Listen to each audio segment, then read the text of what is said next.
And thank you very much to the organizers for inviting me to be part of this. I understand that it's quite an exciting part of the conference, so I hope Nadia and I deliver. I'm just waiting for my slides to come up. Great. So, firstly, I just want to acknowledge my colleague that I have great admiration for, who, as I was sitting there nervous to come here and do this debate, I was told she's quite a formidable debater, be very careful. So I am feeling a little bit anxious here, but I have home advantage.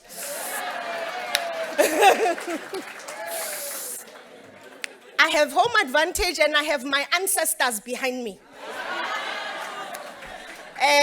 You know, our arch, you'll see my profile. I'm from Desmond Tutu Health Foundation, and I'm a PhD candidate there. And the arch has taught us from his father.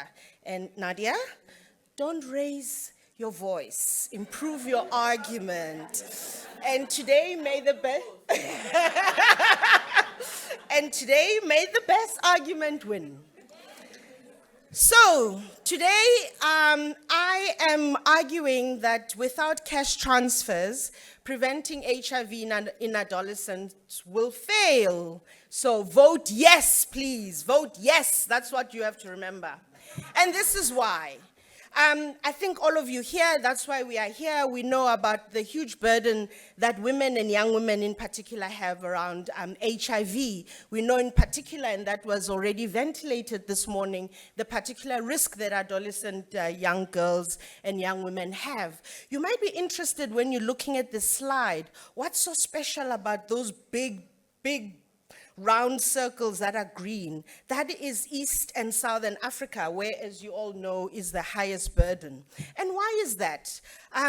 You know, there are many reasons, but one of the most important reasons is that 6 of the 10 countries that have the highest income inequality are in Southern Africa, as you can see that I've highlighted them.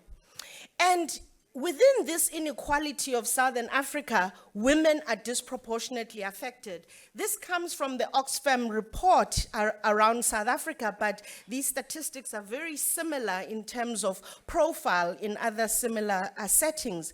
You can see there when we are talking about women in particular, when we are asking who is working, you can see there that Black women in particular, when you compare to the other racial groups and to the genders, that they are disproportionately affected. Similarly, when you're looking at how much they get paid, how much they earn, you can see that women and Black women in particular earn the least. So there is this disproportionate effect that women bear. So we know that income inequality really kills. This is a slide that is depicting what is called the 2020 ratio, which is how much richer the top 20% of the population is to the bottom 20% of the population. And you can see as this inequality increases, HIV prevalence increases. For every 1 point increase in the 2020 ratio, it corresponds to 2 points in increase in HIV prevalence. And UNAIDS has identified these intersecting inequalities as the key stumbling block that is preventing us reaching our big, hairy goal of ending AIDS by 2030. Look, there's no magic bullet in terms of addressing inequality. Anybody who tells you otherwise is not telling you the truth. There are structural interventions that you have to put in place to be sure that you are going to address inequality. The legal framework that foregrounds social justice and human rights is quite important. The environment is quite important to ensure we have sustainable system. Social services, health services, education, the norms in the community, as we've heard in some of the presentations, talking about gender-based norms, access to safe spaces, and all these wonderful things that all of you are doing in all the work that you're doing. There are also these things called financial instruments, which cash transfers is one of them, and income generation interventions. I'm going to be zooming in onto the cash transfers to make my argument. So what are cash transfers? You have three kinds, generally speaking, of cash transfers. You have what are called unconditional cash transfers. That is literally money for mahala. Like, you don't have to have any conditionality, you just have, it's usually money given to poor families. In South Africa, for example, we have the child support grant that is given to households who have children under 18 years old. No conditions whatsoever, you just have to be poor. The second one is called conditional cash transfers. I suppose that didn't come out right. No disrespect meant. The second one are called conditional cash transfers. Those ones, they have a condition. So you have to do something to get the money. You have to go to school, you have to attend a service, you have to do something, and once you've done it, you get money. Then you have the third kind, which is called cash plus. This is cash that you are given either unconditionally or conditionally, but with it comes other things, either a behavioral change intervention, information, or other services. So how do these cash transfers work? We all look like that when we get money, right? So the way these cash transfers work is that they put money in your hand. Cash, mali. You have money in your hands, you have more money in your hands to do whatever you need to do with it. And those are called income effects. The second effects are called substitution effects. So let's say, for example, you are a laborer, you want to go to do a male medical circumcision, but if you don't go to work, you lose your income. So that's why we will give you the equivalent of your day's pay so that you can come and do the MMC. Those are called substitution effects. The third effects are called bounded rationality effects. What that means is that it just makes it really expensive for you to have bad behaviors. What that means is that you really have to think about it. It's like, if I go and do this, I get 300 Rand. If I don't do it, I don't get 300 Rand. It's really expensive not to do it, so I'll go do it. So it's kind of those ones kind of use money as a way of helping you with the decision to have a healthy behavior that you may not necessarily feel it's important at that time. And I think a lot of young people have this where HIV is something that is far away.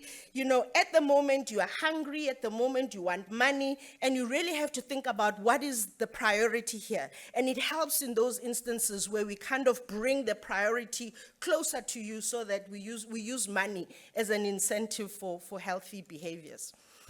So do they work?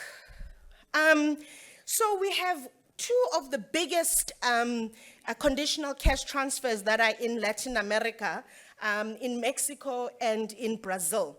And they've had these conditional cash transfers for a very long time. And from there, we know for a fact that cash transfers work, in particular to improve household inequality, education, nutrition, and child health. In Brazil, for example, nearly 30% of households' inequality has been reduced over a 10-year period. Similarly, in Mexico and South Africa, we've had very similar kind of effects. So we know that they work, and they work in different settings. In South Africa, which is where I'm from, so you'll see a lot of the examples are from South Africa, we have the child support grant. And there's a lot of research that has been done in child support grants, and it shows that it reduces, it delays in girls entering school in the early years of school. And it's particularly, cash transfers are particularly effective where the family is very poor or the mother has a low education, which are the very groups that have high risk. And there has been evidence that has shown that it reduces it improves sexual reproductive behaviors and goes beyond that, and also improves drug use, criminal activity, gang membership, etc. And, you know, the best evidence are systematic reviews, and there's one of the largest systematic reviews has looked at cash transfers more broadly, globally, and has shown that they improve consumption in diverse foods, they improve the use of health services, and they increase school attendance. But you will ask me, oh, also they improve financial sustainability. This is important. They improve financial sustainability in the home. And if the parents are not stressed about money, it improves the relationships that the parents have with the children. It improves gender attitudes, particularly if you're giving them to female-headed households, and reduces reliance on men. So all the good things that we want for HIV. But you'll ask me, do they work for HIV prevention? Similarly, a systematic review that was done recently that looked at quite a lot of studies over a 20-year period, and a large majority of these studies were in this context that I'm talking about of Eastern and Southern Africa. And in summary, the effects were mixed in terms of HIV infection. Got a little bit of reduced HIV incidence, a little bit of STI reduction, showed quite a strong evidence with regards to delaying sexual debut. And what's important is that this was effective in girls. What the evidence shows is that if you give boys money, then they get very excited. And then they do things that actually they shouldn't be doing. So, I mean, the evidence with boys is, I think, a lot less strong than it is for girls, so which is the key group that is a high burden here. But are these effects durable, meaning that do they last for a long time? And the evidence here is very limited. But one of the biggest studies and the best evidence that we have is coming from Malawi, where they actually followed up more than 2 years after the cash transfer was finished. So they gave the cash transfer, left the participants, and came back to them after 2 years. And what they found is that most of the effects from that study actually were not sustained. But what was sustained was with a particular group of young women that were not in school at baseline. So those that were school dropouts, which is a particularly high-risk group, the cash transfer worked on them in that it reduced early marriage, fertility, and increased education attainment. But we do know, and there has been some research that has shown that unconditional cash transfer income effects disappear when you remove the cash transfer. And that is largely because, money is not everything. As I said, yes, we have those 3 factors that I told you about. But, for you to change your behavior, there are things that have to change internally. You need to have knowledge. You need to have other skills for you to change the behavior. So what the literature shows is that we actually need to also have those other physical and human capacities that we need to have in order to have a sustained change. That's why there's this new evidence now around cash transfers.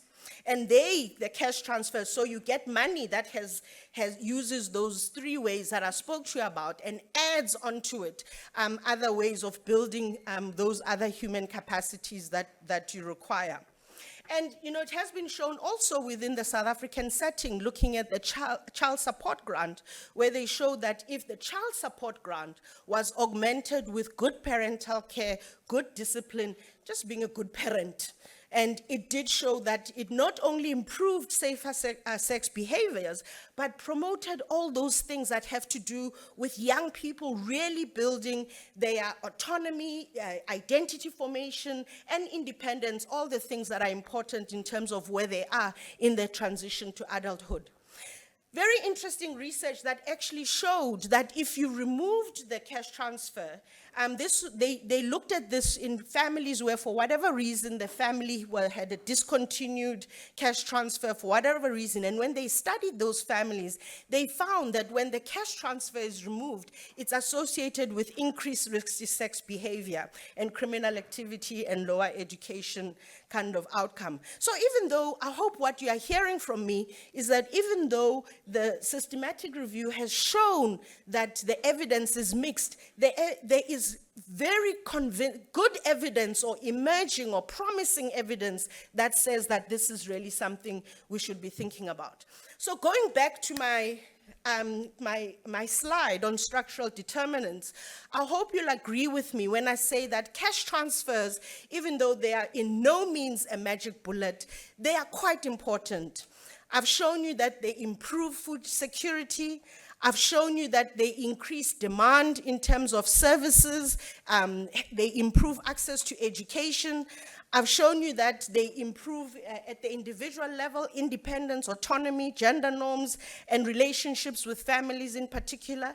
At the individual level, emerging evidence around reducing HIV vulnerability, and all of that will improve community norms around gender as well. I've shown you that it does do that, particularly when you add other interventions to it. I've also shown you that it also improves financial stability within the household. So, I would like you to vote yes, that without cash transfers, preventing HIV in adolescents will fail. And I'm saying this because, number one, the highest burden of new HIV infection is in Eastern and Southern Africa, in adolescent girls and young women. Yeah? Excuse the typo. And this is where we also have the highest level of income inequality. And I've shown you the relevance of income inequality to HIV, and particularly to women. And even though I've said to you that particularly for the unconditional cash transfers, when you remove them, they are no longer effective. But if you think, for example, the child support grant in South Africa, children have it up until they're 18 years old. That is a particularly risky age group. So as long as they have it, they are protected. So I'm good with that. And my colleague over there is going to tell you how harmful they are. I will tell you that they do no harm, okay? They do no harm. There are many people who believe that they do harm, but they do no harm. And at the core of why I think cash transfers are important in terms of HIV prevention is that they address the root cause of HIV vulnerability. So I say to you, without cash transfers, preventing HIV in adolescents will fail. Vote yes.